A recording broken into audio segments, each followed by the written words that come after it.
Muy bien, buenas tardes a todos. Vamos a comenzar ya. Nuestro tema principal son las características de los derechos de primera, segunda y tercera generación. La videoconferencia la vamos a dividir en dos lecciones. La primera lección vamos a tratar los derechos humanos en sí de forma general.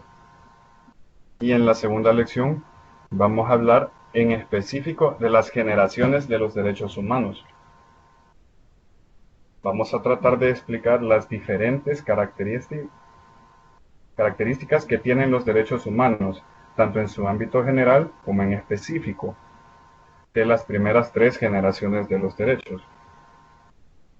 Para lograr nuestro objetivo, primero daremos una breve explicación de qué son los derechos humanos, su definición, las características de los derechos humanos, así también como cuándo es que surgen a la vida jurídica los derechos humanos.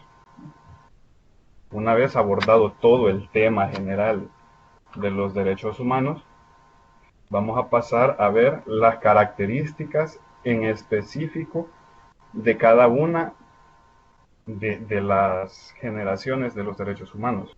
El primer tema que vamos a tratar son los derechos humanos.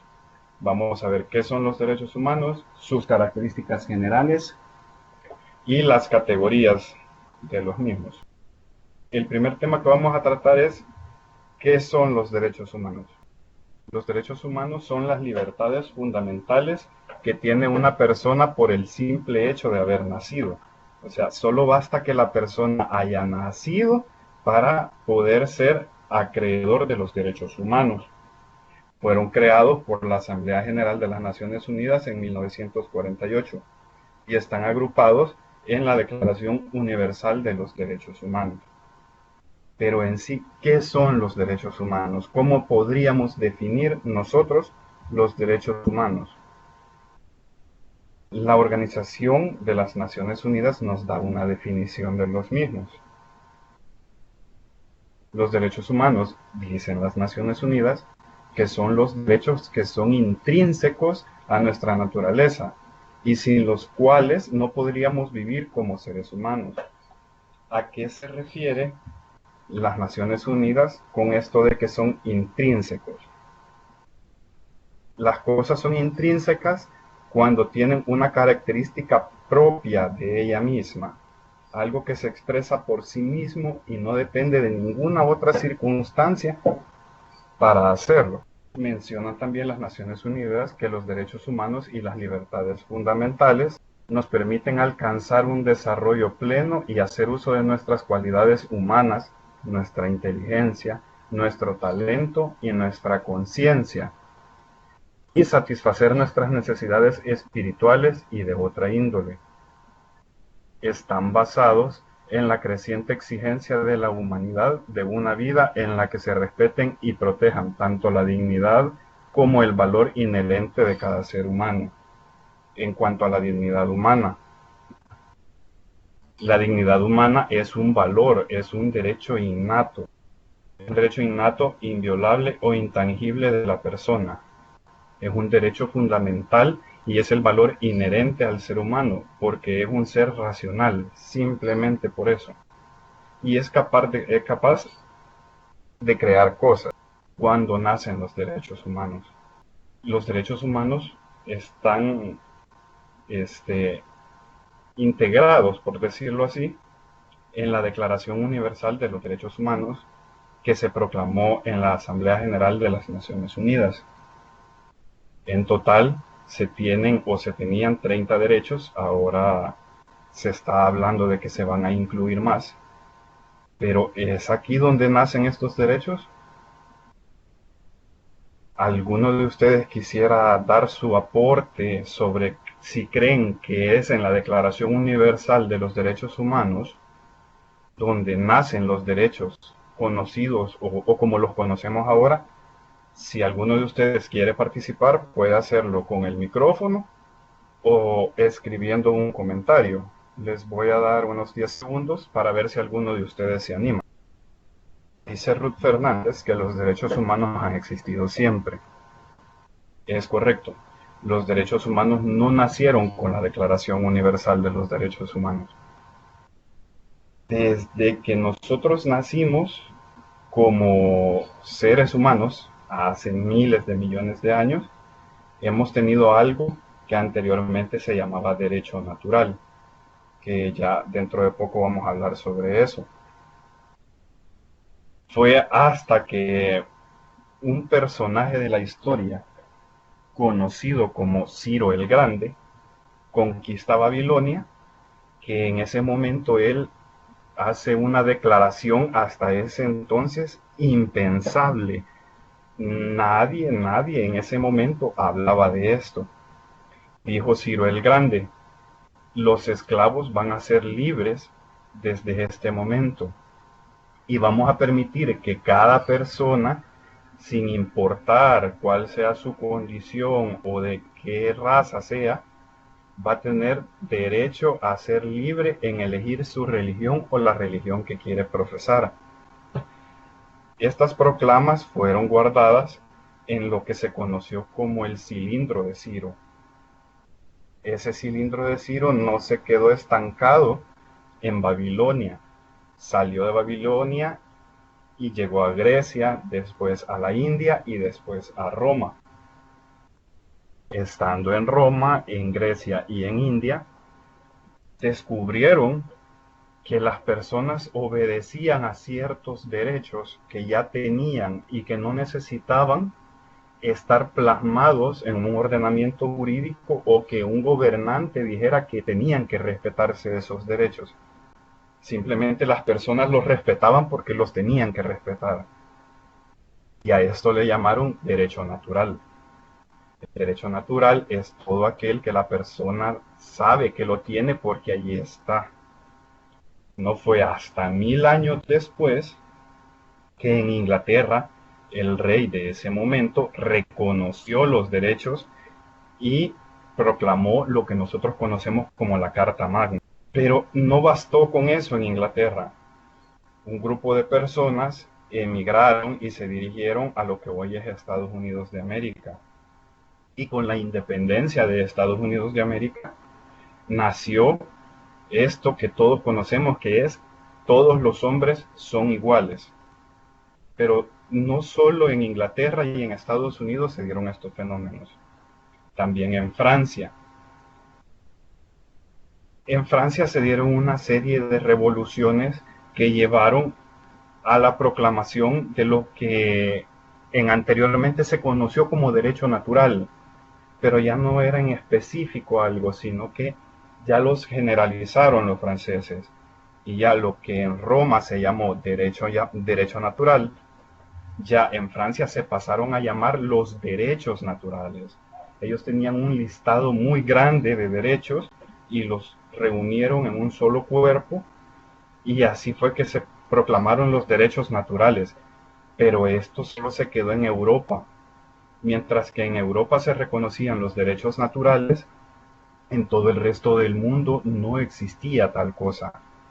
Fue hasta que alguien que nosotros conocemos, o que al menos hemos escuchado hablar de él, un tal Mahatma Gandhi, un abogado, hizo la proclamación de que toda la gente en la tierra tiene los mismos derechos. Fue cuando se comenzó a hablar de que todas las personas en la faz de la tierra tenían los mismos derechos y podían gozar de ellos sin ninguna distinción.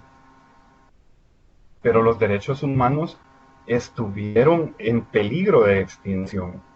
¿Por qué estuvieron en peligro de extinción?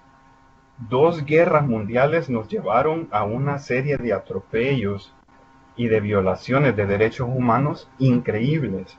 Terminada la Segunda Guerra Mundial, nace la Organización de las Naciones Unidas. Y con el nacimiento de la ONU, también se proclama la Declaración Universal de los Derechos Humanos. Y es hasta lo que hoy en día conocemos como derechos humanos, que ya son reconocidos en todo el mundo, aunque no son aceptados en su totalidad en todas las naciones. Los derechos humanos se aplican a todos los seres humanos sin importar edad, género, raza, religión, ideas o nacionalidad. Cada persona tiene la misma dignidad y nadie puede estar excluido o discriminado del disfrute de sus derechos. Para garantizar esto, el conjunto de derechos humanos tiene ciertas características generales. Por ejemplo, los derechos humanos son universales. ¿A qué se refiere que sean universales? Es que se aplican para todos, sin distinción de nada. Como ya escuchamos, edad, género, raza, religión, nacionalidad, aquí no hay distinciones. Los derechos humanos son los mismos y son iguales para todos. Son irreversibles y progresivos. No excluye ni desestima la vigencia de los derechos antes consagrados y la existencia de los viejos derechos no impide que las nuevas condiciones sociales permitan que surjan nuevos derechos. Son indivisibles. No puede hablarse de una división de los derechos humanos. Eso es imposible. Todos deben ser respetados y garantizados por las autoridades y por los gobernantes y hasta por las mismas personas. Tampoco son negociables. Los derechos humanos son bienes pertenecientes de manera absoluta a cada ser humano. Ninguna autoridad, ningún país, ningún gobierno puede negociarlos. Nadie puede disponer de ellos como si fueran una mercancía. Los derechos humanos son inviolables. Nadie puede atentar, nadie puede lesionar o destruir los derechos humanos. Esto quiere decir que las personas y los gobiernos deben regirse por el respeto a los derechos humanos. Las leyes dictadas en cada país no pueden ser contrarias a estos. Y yo sé que ustedes ya han escuchado, últimamente ha estado de moda en el país que ciertos decretos ejecutivos o ciertos decretos legislativos han sido declarados inconstitucionales. Esto es porque los derechos humanos están plasmados en las constituciones de la República de todos los países. Si ustedes revisan nuestra Constitución de la República, en sus primeros artículos, básicamente están enumerados todos los derechos humanos. Bien, veo que me ha puesto una pregunta acá. Cuando dice que los derechos solo existían en Europa fue después de la Revolución Francesa. Los franceses crearon un listado de derechos que debían ser respetados en su territorio y en el territorio de Europa. No fue hasta el pasar del tiempo que esos derechos fueron ampliados hacia el resto del mundo. Se necesitó de muchas condiciones para que se pudieran ampliar esos derechos hacia el resto del mundo. No sé si con eso se solventa la pregunta. Eso fue exactamente dentro de las revoluciones que se dieron en Francia, en ese periodo histórico. Continuando. Los derechos humanos también son obligatorios. Los derechos humanos imponen una obligación concreta tanto a las personas como a los estados de respetarlos. Los derechos humanos tienen que existir en las leyes, tanto nacionales como internacionales, y se deben de respetar aun que estos derechos no estén plasmados en esas leyes. Tenemos el ejemplo del agua. El recurso hídrico en este país es explotado y podemos ver que hay ciertas comunidades en el país o ciertas zonas en el país que tienen mucha deficiencia en el agua potable. No les llega agua potable. Entonces, ¿dónde queda el carácter obligatorio de los derechos humanos? Es una pregunta que cualquiera se podría hacer. Y es que en nuestra Constitución no está plasmado aún el derecho humano al agua, así cabal como se los estoy diciendo. Y la creación de una ley del agua se ha atrasado casi 15, 20 años. Tenemos también dentro de las características generales que trascienden las fronteras. Los derechos humanos no están solo en las regiones en donde se han promulgado. La comunidad internacional puede y debe intervenir cuando considere que un Estado está violando los derechos de la población. Y eso no significa en ningún momento que las Naciones Unidas, al intervenir un país en donde se estén violentando los derechos, está violando su soberanía. En ningún momento se debe de entender eso. Ahora bien, hay que hacer un análisis bien profundo de este punto. ¿Por qué? Porque vemos cómo mueve ciertos intereses políticos y económicos a la intervención de ciertas zonas. Y es que más que todo se mira en el Medio Oriente, donde son países ricos en petróleo y los países poderosos quieren controlar el mercado del petróleo. Y es que se van a meter allí con la idea, o vendiendo la idea más bien, de que van a salvaguardar los derechos humanos, cuando solo van a garantizar sus propios intereses económicos. Por último, los derechos humanos son indivisibles, interdependientes, complementarios y ojo ahí con eso, no son jerarquizables. Los derechos humanos están relacionados entre sí. Es decir, no se debe hacer ninguna separación ni pensar que unos son más importantes que otros. Y esta es una de las críticas que se le hacía al gobierno actual, que cómo era que estaban priorizando el derecho a la vida sobre los demás derechos fundamentales. Y es que aquí hay dos puntos de vista, un punto estrictamente jurídico y un punto moral. Desde el punto moral y desde el punto social, es obvio que la vida es más importante que cualquier otro derecho. Eso no está en discusión. La vida del ser humano siempre va a ser más importante que cualquier otro de los derechos que tenga. Pero desde el punto de vista jurídico, todos los derechos están a una misma altura. No hay ningún derecho que valga más ni ningún derecho que valga menos. Esto en cuanto a los derechos humanos. Eso que sí quede bien claro, porque hay otros derechos que sí se pueden jerarquizar, pero los derechos humanos no. Entonces tenemos que las características generales de los derechos humanos son universales, inderogables, inalienables, imprescriptibles, indivisibles e interdependientes. Ustedes se preguntarán, ¿a qué se refiere con que los derechos humanos sean inderogables? Es que los derechos humanos están fuera del debate democrático. No pueden ser alterados por los estados. No puede decir un estado, esto ya pasó su época y ya no es aplicable.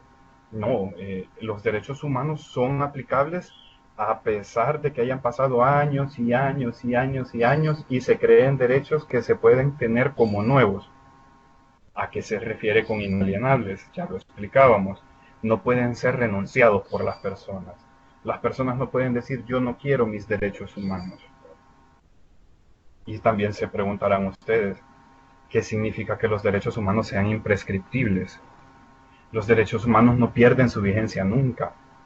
Ellos no se vencen, no terminan nunca. Los derechos humanos están desde que se reconocieron hasta que termina la existencia de la humanidad. Y se preguntarán también qué significa que sean interdependientes. Es que están relacionados entre sí y dependen del cumplimiento de todos los derechos para que todo en su conjunto se cumpla. Eso en cuanto a las características. Ahora bien, los derechos humanos se agrupan según sus características o sus naturaleza en ciertas categorías. Hasta el momento estos son los derechos humanos que conocemos. Derechos civiles, que son todos los que tienen que ver con la vida cotidiana del individuo.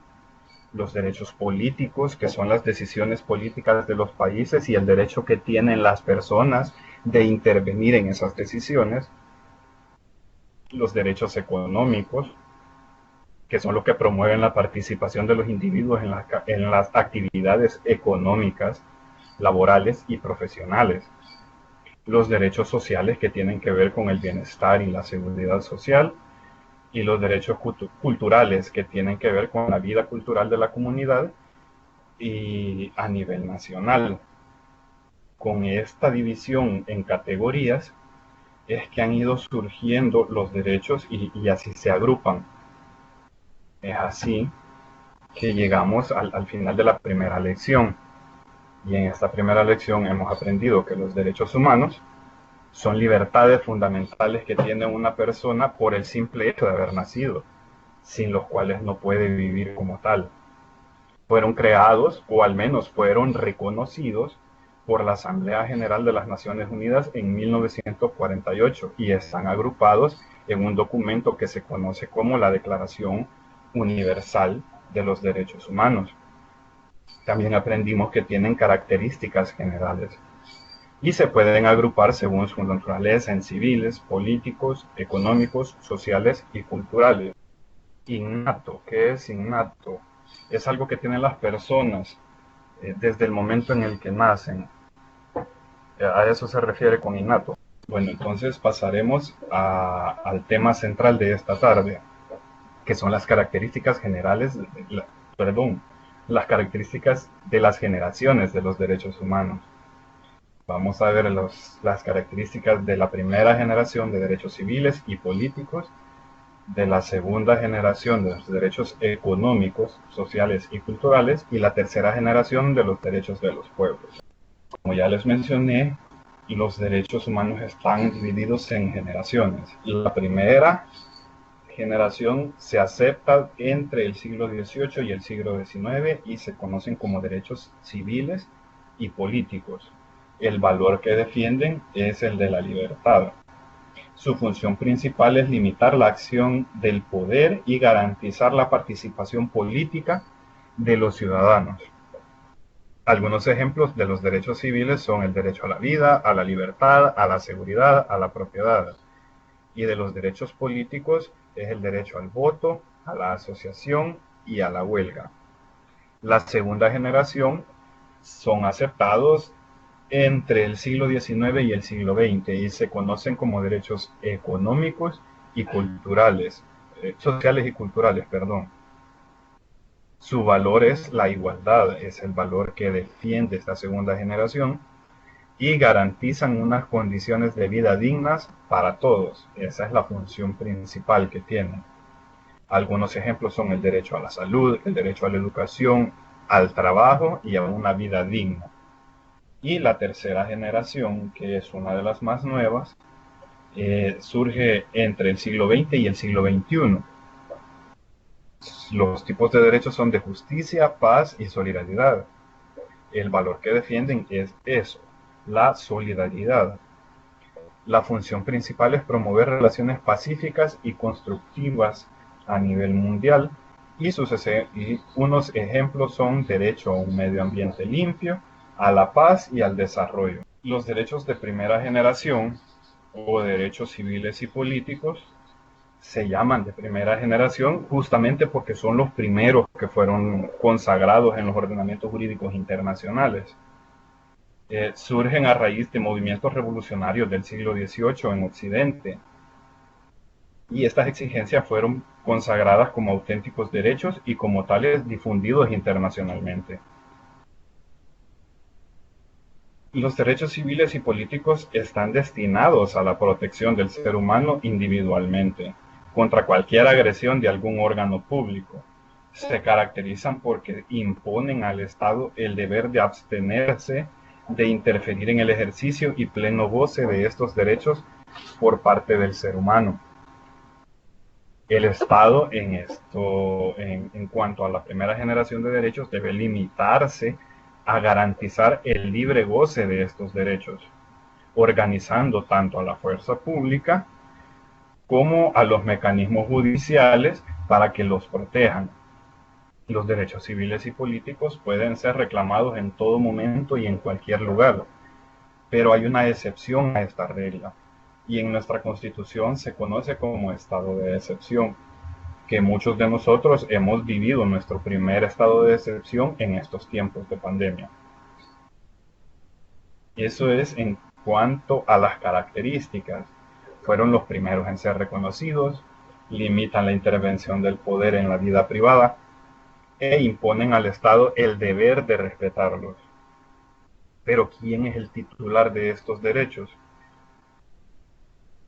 Como son derechos civiles y son derechos políticos, se tienen que entender de forma separada. El titular de los derechos civiles es todo ser humano, sin distinción alguna. El titular de los derechos políticos es todo ciudadano.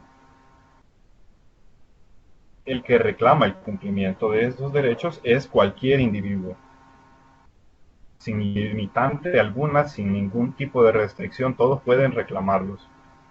Y lo que buscan es proteger la libertad, la seguridad y la integridad física y moral de las personas. ¿Cuáles son estos derechos? Yo se los he enumerado acá en una lámina. Esos son todos los derechos civiles y políticos. En total son 11. Toda persona tiene derecho o los puede disfrutar, mejor dicho, sin distinción de raza, sexo, color, idioma, posición social o económica. Todos tienen todos estos derechos solo por haber nacido. Solo con ese pequeño requisito es que todas las personas gozan de estos derechos. Los más importantes son el derecho a la vida, a la libertad y a la seguridad jurídica. Eh, También tenemos que nadie está sometido a la esclavitud ni a la servidumbre. Nadie será sometido a torturas, ni a penas o tratos crueles, inhumanos o degradantes, ni se le podrá ocasionar ningún daño físico, psíquico o moral. Nadie puede ser molestado arbitrariamente en su vida privada. Tenemos derecho a vivir nuestra vida privada, nuestra vida familiar. Tenemos derecho a tener un domicilio, a la privacidad de la correspondencia y tenemos derecho a no sufrir ataques a nuestra honra y a nuestra reputación. Todas las personas tienen derecho a circular libremente y a elegir dónde van a vivir, dónde van a tener su residencia. Todas las personas tienen derecho a una nacionalidad. En caso de existir una persecución política en contra de cualquier persona, todas las personas tienen derecho a buscar asilo y a disfrutar de él en cualquier país. Pero la decisión de brindar el asilo depende de ese país. Los hombres y las mujeres tienen derecho a casarse y a decidir el número de hijos que desean tener, sin que nadie los limite a ello. Todos los individuos tienen derecho a la libertad de pensamiento y de religión. Todo individuo tiene derecho a la libertad de opinión y expresión de sus ideas. Y todas las personas tienen derecho a la libertad de reunión y de asociación pacífica. Esos son los derechos de primera generación. En cuanto a los derechos de segunda generación, su objetivo fundamental, es garantizar el bienestar económico, el acceso al trabajo, a la educación y a la cultura, de forma tal que asegure el desarrollo de los seres humanos y de todos los pueblos. Los derechos humanos de segunda generación tienen sus antecedentes en las demandas de los trabajadores para obtener mejores condiciones de existencia que se plantearon en un primer momento del desarrollo del modo de producción capitalista. Fue la revolución industrial, las largas jornadas de trabajo que ésta trajo y los bajos salarios, abonado a las condiciones precarias de subsistencia, de salud, de educación y de alojamiento que existían en ese entonces, lo que llevó a la creación de esta segunda generación de derechos.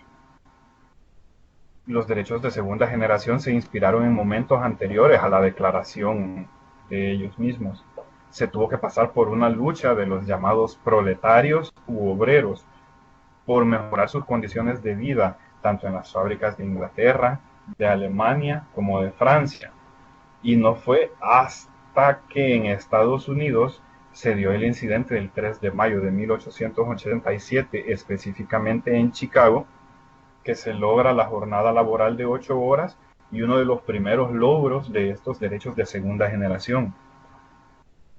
En el siglo XIX, el conjunto de luchas reivindicativas de los obreros a nivel mundial culmina con las revoluciones mexicanas y con la revolución rusa. en México surgió su primer constitución con esto. Y en ella fue que se proclamó por primera vez el derecho del pueblo trabajador, con lo que hasta este momento histórico son reconocidos formalmente los derechos de segunda generación. La razón de ser de estos derechos económicos, sociales y culturales se basa en el hecho de que el pleno respeto a la dignidad del ser humano, a su libertad y a la vigencia de la democracia, solo es posible si existen las condiciones económicas y sociales y culturales que garanticen el desarrollo de los hombres y de los pueblos.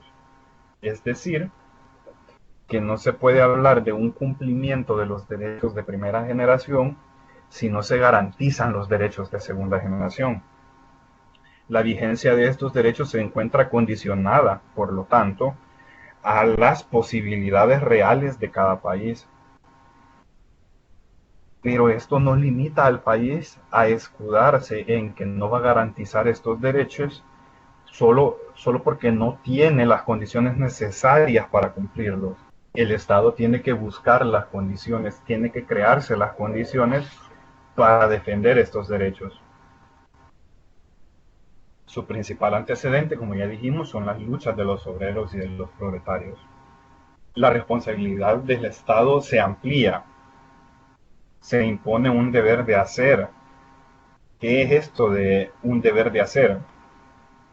Las prestaciones son de dar, hacer y de no hacer. En este caso se le está ordenando al Estado el hacer algo. Y este algo es la relación entre satisfacción de necesidades y prestación de servicios. Su titular es el individuo, pero el individuo en comunidad, que se asocia para cumplir o para hacer valer sus derechos, para defender sus derechos. Su reclamo es mediato e indirecto y está condicionado, como ya dijimos, a las posibilidades económicas de cada país. Se trata de fomentar la igualdad real para las personas. Protege y fomenta los derechos de los trabajadores. Supone las garantías de acceso a los beneficios sociales para el buen desarrollo de las familias. Tenemos que los derechos de segunda generación, los económicos, sociales y culturales, son los que tenemos en pantalla ahorita. Toda persona tiene derecho a una seguridad social y a obtener la satisfacción de los derechos económicos, sociales y culturales. Toda persona tiene el derecho al trabajo en condiciones equitativas y satisfactorias. Toda persona tiene derecho a formar sindicatos para la defensa de sus intereses. Toda persona tiene derecho a un nivel de vida adecuado que le asegure a esta persona y a su familia la salud, la alimentación, la vestimenta, la vivienda, la asistencia médica y los servicios sociales necesarios para desarrollarse. Toda persona tiene derecho a la salud física y a la mental. Durante la maternidad y la infancia, toda persona tiene derecho a ser cuidados y a recibir su asistencia especial. Todas las personas tienen el mismo derecho a la educación en sus diversas modalidades, y esta educación, tanto primaria como secundaria, tiene que ser obligatoria y gratuita. Estos son todos los derechos de segunda generación, todos los derechos que fueron recogidos en la segunda generación. ¿Alguna pregunta? La segunda generación se dio en Chicago o en México, donde fue, no sé, ahí. No. La segunda generación de derechos se reconoció en las constituciones de la República de México y en la Constitución rusa. Fueron allí los dos lugares donde ¿cómo de explicarlo? Donde se plasmaron por primera vez estos derechos. Pero el proceso histórico de creación de estos derechos de segunda generación viene desde mucho antes. Es una sucesión de luchas reivindicativas, más que todo laborales, las que dieron vida a estos derechos vienen desde la revolución industrial hasta que se culminó con las revoluciones rusas y la revolución mexicana. Solo en las constituciones, tanto de México como en la revolución rusa y los resultados que trajo en Rusia, solo fue que se plasmaron en un cuerpo normativo. No sé si me doy a entender con eso. En cuanto a los derechos de tercera generación o derechos de los pueblos, los derechos de tercera generación también son conocidos como derechos de solidaridad de los pueblos y contemplan cuestiones de carácter supranacional. No se quedan nada más en un país en específico, sino que a nivel global es donde se van a aplicar estos derechos. Por ejemplo, el derecho a la paz y el derecho a un medio ambiente sano. El contenido de estos derechos aún no está determinado. Los derechos de los pueblos se encuentran en proceso de definición todavía y están consagrados en diversas disposiciones de algunas convenciones internacionales. Las convenciones internacionales en su mayoría son las que han dado vida a ciertos derechos y como mencionábamos en la respuesta de la pregunta anterior, es un proceso reivindicativo de ciertos derechos el que da vida a cada generación de derechos. Por ejemplo, ahora se está peleando bastante sobre los derechos de identidad y derechos tecnológicos. Y ya están a punto de reconocerse nuevas generaciones de derechos y nuevos derechos humanos. En cuanto a los de tercera generación, todavía están en ese proceso. No hay un solo cuerpo normativo que los contenga completos, sino que aún se están descubriendo. Pertenecen a un grupos imprecisos de personas que tienen un interés colectivo común. Requieren para su cumplimiento de prestaciones de dar, hacer y de no hacer, tanto por parte del Estado como por parte de la comunidad internacional. Recordemos que en la segunda generación de derechos, al Estado se le daba una prestación de hacer. En esta nueva generación, al Estado se le da una prestación de dar, de hacer y de no hacer. Esto para garantizar el cumplimiento de la serie de derechos que engloba la tercera generación. Su titular es el Estado. Pueden ser reclamados ante el mismo Estado donde se están violentando o puede ser reclamado ante otros estados. Son relativamente nuevos, surgen a finales del siglo XX y principios del siglo XXI y todavía se están descubriendo y desarrollando. Pretenden fomentar la solidaridad entre los pueblos y las personas de todo el mundo. Y lo que intentan es garantizar la protección del medio ambiente con un mecanismo para garantizar la salud. Marielos Morales nos pregunta, ¿y qué otro estado se refiere? Supongo que es cuando pueden ser reclamados ante otros estados. Me confirma, por favor, si así es la pregunta. Ok, a lo que se refiere es, como hemos estado viendo, lo que les mencionaba en Medio Oriente, que algunos países, por ejemplo Estados Unidos, tienen intereses muy grandes en el petróleo, en su producción y en su abastecimiento.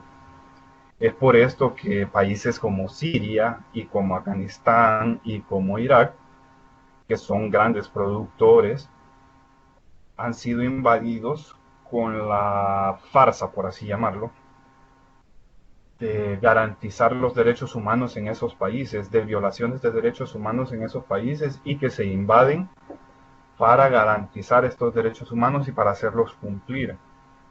Pero realmente lo que se busca es un interés económico y político.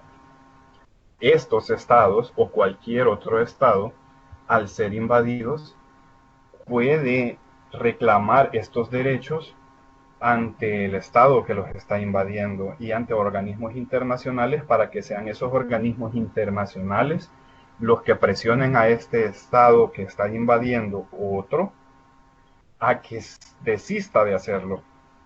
A eso se refiere cuando dice que pueden ser reclamados ante otros estados. O sea que no solo se queda en un ámbito regional, por así decirlo, que es las personas van a, por ejemplo, la Sala de lo Constitucional a interponer un recurso de amparo por la violación de ciertos derechos que, según esta persona que está interponiendo el recurso, se le están violentando, sino que es el mismo Estado, como podemos ver, que es el titular de la tercera generación de derechos, la que va a reclamar estos derechos frente a otro Estado. No sé si solventa la pregunta o si dejé más confundida a la compañera. Marielos, ¿me confirma si eso solventó su duda, por favor? Ok, muchas gracias. Bien, la tercera generación de derechos engloba todos estos derechos que tenemos acá enlistados. La autodeterminación de los pueblos,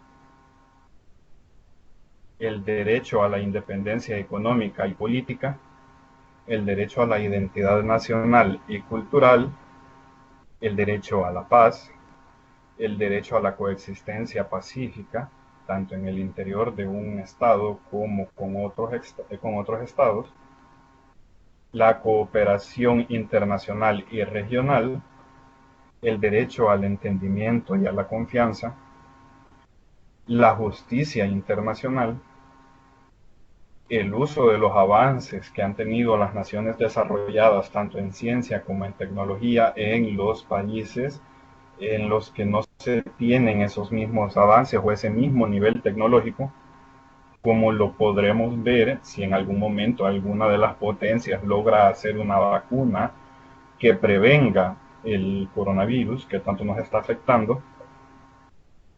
Estas potencias tienen la obligación por los derechos de tercera generación de compartir esas tecnologías para que los países menos desarrollados, los países que no tienen posibilidades de investigar y de crear una vacuna, pueda disfrutar de esta tecnología que ellos han descubierto.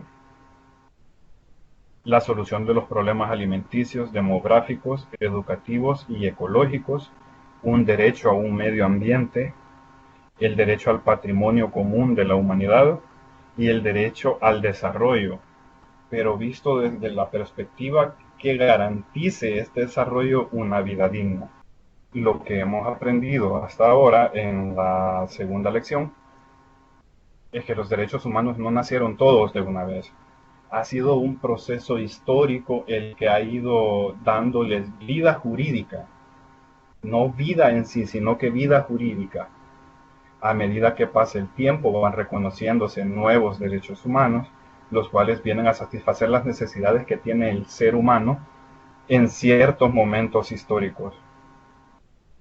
En total rondan los 30 a los 33 derechos humanos fundamentales que se enumeran en las primeras generaciones de los derechos humanos. Y hemos aprendido que tanto los derechos humanos como los derechos fundamentales están plasmados en los ordenamientos jurídicos de cada país, entiéndanse a las constituciones de la República. En nuestro país, como ya les había mencionado, los primeros artículos de la Constitución básicamente son los derechos humanos consagrados tanto en la Declaración Universal de los Derechos Humanos como en otras declaraciones de las cuales el Estado salvadoreño ha sido firmante y las ha ratificado. Con eso terminaríamos nuestra jornada. Quiero terminar con una cita del doctor Raúl Zaffaroni. El doctor Raúl Zaffaroni es un importante jurista argentino que hace poco tuvo una conferencia que le realizaron de la Procuraduría para la Defensa de los Derechos Humanos de aquí del país, y él muy amablemente aceptó, en la cual dijo una frase que a mí me llamó mucho la atención. Y es que él dijo: absolutizar el derecho a la vida sobre los demás derechos fundamentales es una perversión misma de los derechos humanos. Así termino yo la jornada de este día. Si tienen alguna pregunta, por favor, pueden activar el micrófono o pueden escribirla en la caja de texto y yo con gusto se la solvento. todavía tenemos 10 minutos para solventar cualquier duda que tenga. Una pregunta, cuando habla de derechos específicos, no sé si me confundo que son los derechos humanos, por decirlo así, Derechos, perdón, específicos. específicos. Y si son Cuando los me mismos que refiero los a derechos derechos, humanos, perdón, que son igual que los derechos humanos, literalmente. a los derechos fundamentales, creo. No, los derechos específicos. Creo que quizás o me confundí yo o no lo dije bien, pero cuando me refiero a derechos en específico es un cierto conglomerado de derechos. Los derechos humanos son los que tenemos todos sin distinción alguna, solo por el simple hecho de nacer. Y si no sé en qué momento mencioné lo de derechos en específico, pero seguramente me refería a ciertos derechos eh, que se plasman en cualquier cuerpo normativo de un país. Pueden ser, por ejemplo, en el Código Civil nos da algún derecho, el derecho a suceder, por ejemplo, eh, a la libre testamentificación o algún derecho de esos. A eso me refiero cuando digo derechos específicos o algún derecho en específico. No sé si eso solventa su duda. Sí, sí, sí, hoy sí me queda claro. Sí, hoy me queda claro ya. M dice, los derechos específicos son los de las mujeres, los niños y los grupos étnicos. Sí, es una buena forma de decirlo. Esos son derechos en específico o derechos específicos de ciertas personas o grupos de personas. Está muy bien. ¿Alguien más tiene otra duda o algo que no les quedó claro? Pueden decírmelo. Todavía tenemos 5 minutos. Buenas tardes. Buenas tardes. No sé si me podría explicar lo que decía de la autodeterminación. No le entendí bien, por favor. La autodeterminación se refiere a que los pueblos o las nacionalidades pueden fijar ellos sus objetivos a seguir. Ellos son los únicos los que van a decidir sobre su futuro, cómo van a desarrollarse, las políticas económicas, las políticas públicas y las políticas sociales que van a decidir. Esa es la autodeterminación, o sea, la capacidad que tiene ya sea cada persona o cada estado de decidir sobre su futuro. A eso se refiere la autodeterminación. Otra pregunta. Sí, sí, sí, dígame. No sé si se dice así, imprescindible o no sé, no sé si se dice. Imprescriptibles. Ajá, habían dos, y dependientes. ¿Cree que me puede explicar? Cuando decimos que los derechos son imprescriptibles, nos referimos a que no se vencen, a que no tienen un periodo de vigencia. O sea, los derechos van a ser derechos humanos siempre. Por ejemplo, y para explicarlo mejor, hay en derecho, hay ciertos plazos que prescriben. Algunos prescriben y otros caducan, pero es un poco complicado hacer la distinción sin entrar en otros temas. Pero algunos plazos prescriben. Eso significa que se le vence el periodo que le había dado la ley para vivir o para tener ese derecho. Eh, entonces, los derechos humanos no tienen esa característica de que son prescriptibles. Los derechos humanos son imprescriptibles.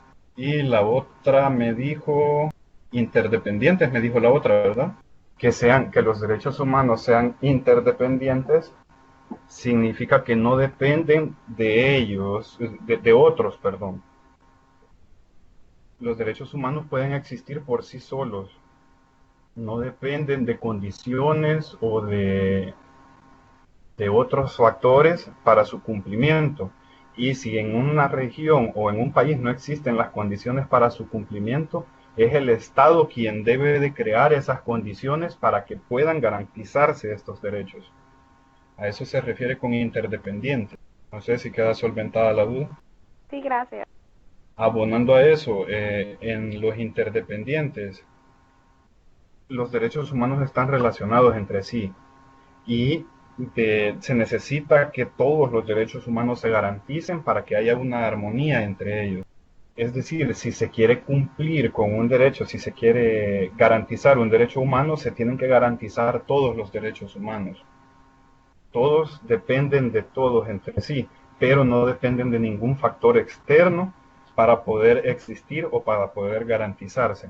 Lisette Dávila dice, cuando dijo que los derechos de segunda generación venían luego de la finalización de la Revolución Industrial, porque se marcaron hasta que se dio la Revolución ¿Por qué se marcaron hasta que se dio la Revolución Rusa y Mexicana? Plasmaron.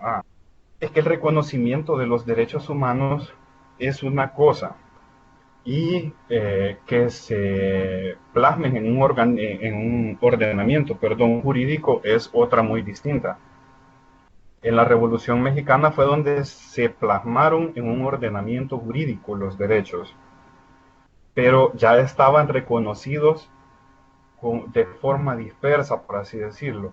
Se englobaron y se enmarcaron en un ordenamiento jurídico y se reconocieron como derechos de segunda generación hasta la Revolución Mexicana y la consecuente proclamación de la Constitución de la República Mexicana. No sé si eso responde a su pregunta, Lisette. Bueno, de todas formas ya se nos acabó el tiempo. Yo les quiero agradecer mucho por haber permanecido hasta el final, pero espero que sigan participando en las que vienen y en las que restan todavía de esta segunda fase de videoconferencias. Muchas gracias por su atención, pasen feliz tarde.